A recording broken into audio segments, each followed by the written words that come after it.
firman itu, dia berani berkata bahwa aku dan Bapa adalah satu. Emang itu fakta sebelum Yesus datang sebagai manusia di bumi ini. Nah, kristologi atasnya mengatakan bahwa dia adalah sang firman itu, yang emang adalah Allah itu sendiri. Makanya ahli Taurat memahami perkataan Yesus bahwa dia menghujat Allah, menyamakan dirinya dengan Allah. Nah, ini ayat per konteks ini yang harus kita pahamin gitu loh. Ya kan, nggak mungkin salah ahli Taurat itu memahami perkataan Yesus itu sendiri gitu, Bang Juma. Oke, baik. Ketika orang-orang Yahudi ingin melempari dia batu, karena orang-orang Yahudi sedang mencari-cari alasan, kesaksian-kesaksian palsu untuk membunuh Yesus, Yesus tepis tuduhan itu. Apa kata Yesus? Baca Yohanes 10 selanjutnya, nomor 34-36. Ini udah sering saya ajarkan sama teman-teman Kristen yang sengaja memperbodoh diri dengan menyembah anak orang. Yesus mengatakan di situ, bukankah di dalam kitab Taurat yang ada di tanganmu? Siapapun yang diberi tugas untuk menyampaikan firman Tuhan, maka dia adalah Allah. Kenapa pula kau bingung ketika aku mengatakan aku dan Bapa adalah satu? Bapa di dalam aku dalam Bapa. Kenapa kamu bingung? Sementara dari sejak dulu, dari sejak Nabi Musa alaihissalam membawa kita kaumnya Bani Israel keluar dari perbudakan Mesir, Elohim senantiasa bersama dengan kita. Inni ma'akum, inni ma'akum, inni ma'akum. Kenapa pula hanya gara-gara itu kau ingin melempari aku batu? Oh, ternyata cuma bikin kesaksian-kesaksian palsu doang. Jadi Yesus mengatakan, Bung, aku di dalam Bapa, aku Bapa malah. Aku Bapa. Siapa yang melihat aku, melihat Bapa. Siapa mendengarkan aku, mendengarkan Bapa. Siapa menerima aku, menerima Bapa. Tapi apakah orang Yahudi atau apakah Yesus memberikan cakupan penyampaian pengajaran kurikulum kepada muridnya? Aku Bapa yang engkau sembah-sembah yang datang kepada Nabi Musa loh. Bukan. Yesus mengatakan dengan jelas bahwa firman yang kau dengar dari mulutku bukan dari aku. Loh, bukan dari kamu. Ya, lalu dari mana? Dari Bapa. Loh, berarti kamu dan Bapa beda? Ya beda. Pekerjaan yang aku lakukan bukan dari aku. Loh, ini aneh lagi. Kamu yang membangkitkan orang mati? Betul. Kamu yang membuat orang buta melihat? Yes. Kamu yang membuat orang lumpuh berjalan? Ya. Oh, iya. Tetapi pekerjaan itu hanya sekedar untuk membuktikan bahwa aku ini utusan Bapa. Anda jangan salah tafsir. Sabar dulu. Anda jangan salah tafsir hanya karena pengaruh agama Kristen. Agama Kristen itu memang lahir di tengah-tengah Romawi. Agama Kristen itu memang lahir di tengah-tengah mitologi Yunani. Jadi kalau hari ini nabinya orang Yahudi, Mesiasnya orang Yahudi, anaknya Maria, anak tirinya Yusuf, adik kandung daripada Yudas dan seterusnya, anda jadikan sebagai Tuhan, itu karena pengaruh Romawi Yunani. Apa kata Yesus? Nih saya simpulkan 10 detik, dengarkan. Apa kata Yesus? Hidup kekal itu adalah kalian mengenal aku sebagai apa? Utusan atau Tuhan? Utusan. Tapi itu semua dikubur dalam-dalam oleh Kristen. Kenapa? Karena sejatinya Kristen ini bukan pengikut Trinitas. Makanya ketika Paulus datang di tengah-tengah kaumnya, yaitu kaumnya Romawi dan kaumnya Yunani, Paulus dianggap dewa. Hore, dewa kita sudah datang. Apa kata Paulus? No. Yang dewa bukan aku. Yang dewa itu Kristus yang mati di tengah-tengah orang-orang Yahudi yang dibunuh bangsa kita, yaitu tentara Romawi kita yang baik. Tuh. Maka Kristen hari ini cakupannya selalu Yesus Tuhan, Yesus Tuhan, Yesus Tuhan. Kenapa? Karena Kristen itu pada cakupannya 99,10 orang Kristen itu menganut ajaran politeisme, Helenisme yang dibungkus menjadi ajaran tauhid. Oke, saya tanggapin Bang Juma ya, karena Bang Juma tadi kan bawa Thomas juga ya. Apa yang kalau lihat kan ada juga ayatnya yang Thomas bilang, tunjukkanlah Bapa itu kepadaku. Selama ini kamu udah ngikut aku juga, kamu masih minta bukti gitu. Kalau lu mau tunjukin bukti Bapa itu di mana, ya lu ngeliat gue sama juga ngeliat Bapa. Nah, kita paham gitu loh. Kalau kami paham gitu loh, ya kan, bahwa melihat Yesus sama juga melihat Bapa gitu loh. Ya kan, apa mungkin saya ngeliat Yohanes atau ngeliat Musa sama juga ngeliat Bapa? Ya beda. Nah, ya kan, Thomas mengatakan, tunjukkanlah Bapa itu kepada kami. Apa itu?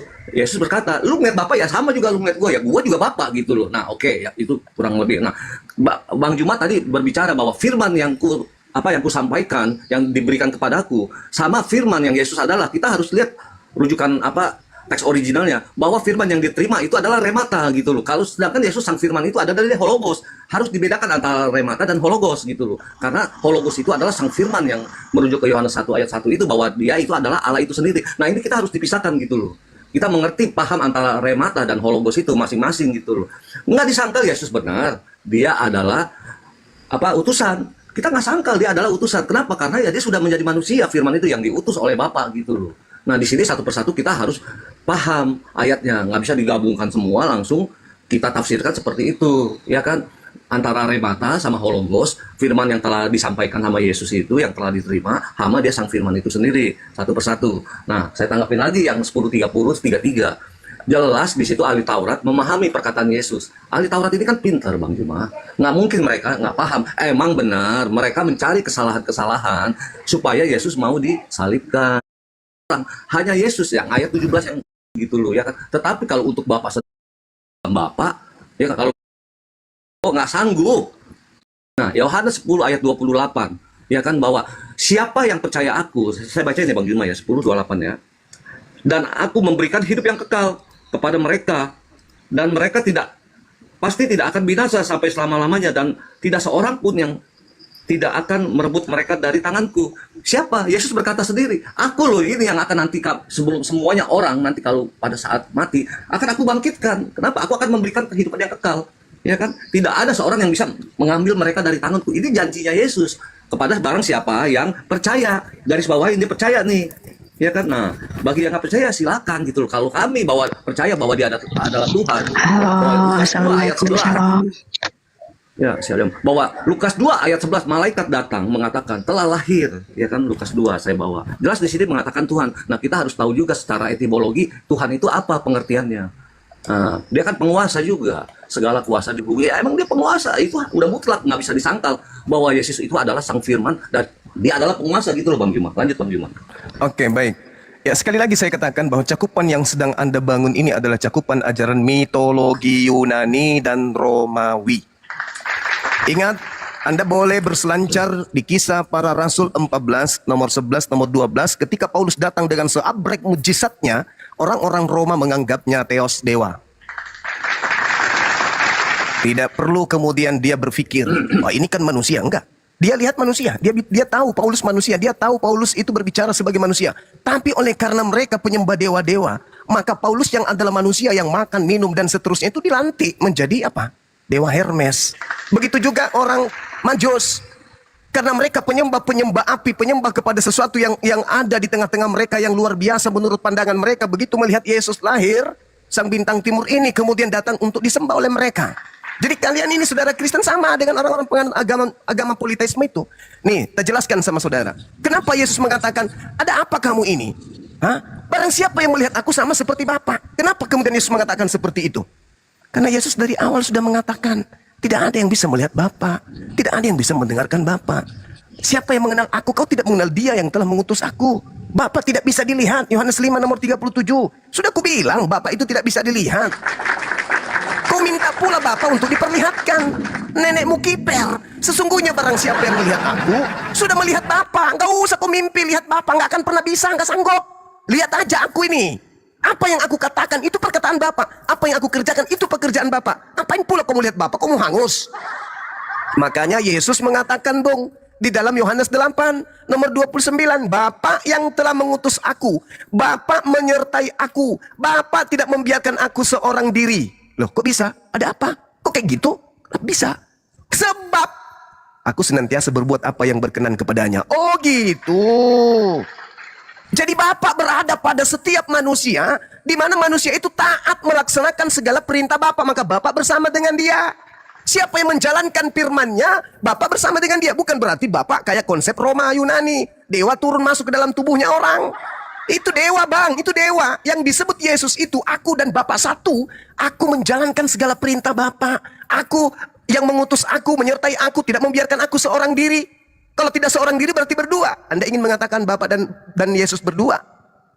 Tidak, dia satu. Kenapa? Karena Yesus senantiasa melakukan apa yang berkenan terhadap Bapa. Makanya Yesus disebut anak. Anak itu hamba yang dekat, intim. Karena ketundukan Yesus terhadap Bapaknya, terhadap Tuhannya, maka Yesus disebut anak yang kukasihi. Kenapa? Hambanya ini, yang satu ini, benar-benar taat melakukan segala perintahnya. Bahkan kalau Anda lihat nih, dunia harus tahu, kata Yesus. Dunia harus tahu. Dalam Yohanes 14 nomor 31. Artinya apa? Orang Indonesia apapun agamanya wajib tahu. Dunia harus tahu. Orang Indonesia harus tahu bahwa aku Yesus senantiasa mengasihi Bapa. Bahwa aku Yesus melakukan segala sesuatu seperti yang diperintahkan Bapa kepadaku. Kalau Bapa adalah Yesus, Yesus adalah Bapa, ngapain Yesus melakukan perintah? Jadi yang dimaksud aku dan Bapa satu, karena aku senantiasa tunduk berserah diri kepada perintah Tuhanku. Beliau Muslim yang taat. Jangan Anda bawa ke ranah Yunani. Wah, Yesus membangkitkan orang mati. Hore. Dia dewa Theos, Zeus. Yesus kemudian keluar dari kubur. Ole. Dia Theos yang turun ke bumi. Itu pemahaman orang Roma Yunani. Sekali lagi saya katakan kepada saudara, Yesus ketika datang di tengah kaumnya, seluruh ucapan yang dia ucapkan adalah ucapan utusan Tuhan. Seluruh pekerjaan yang Yesus kerjakan adalah pekerjaan utusan Tuhan. Itu bagi Yesus dan kaumnya Bani Israel. Bagaimana dengan Kristen Roma Yunani? Bagi Kristen Roma Yunani, apapun yang diucapkan Yesus, ucapan Theos, ucapan dewa. Apapun yang Yesus kerjakan, pekerjaan Theos, pekerjaan dewa. Kenapa kemudian Kristen menyembah manusia Yesus? Karena Kristen syarat ajaran mitologi Yunani. Penyembah agnostos Theos, penyembah dewa yang tidak dikenal. Siapa yang mengajarkan Yesus adalah Tuhan? Yesus adalah Theos? Paulus. Siapa Paulus ini? Pendiri agama Kristen. Sekali-kali coba lepaskan doktrin, lepaskan dogma, jujur. Seluruh ucapan Yesus dari A sampai Z, kalau disusun, entah itu sampai ke langit tingginya, disusun nih ucapan-ucapan Yesus, tak ada satupun ucapan Yesus yang akan menghantarkan manusia menjadi Kristen. Semua ucapan Yesus disusun, sabar, 10 detik. 10, Pak, sorry. Semua ucapan Yesus ketika disusun dari A sampai Z, ketika kita lakukan semua ucapan itu, maka menghantarkan manusia menjadi Muslim. Tapi semua ucapan Paulus ketika disusun dari A sampai Z, jelas menghantarkan kita menjadi pagan. Itu bedanya antara ajaran Yesus dan ajaran Paulus. Ajaran Paulus 99,10%, Paulus itu mengajarkan ajaran mitologi Romani dan Yunani. Nah, itulah dia. Oke, saya tanggapi begini. Bang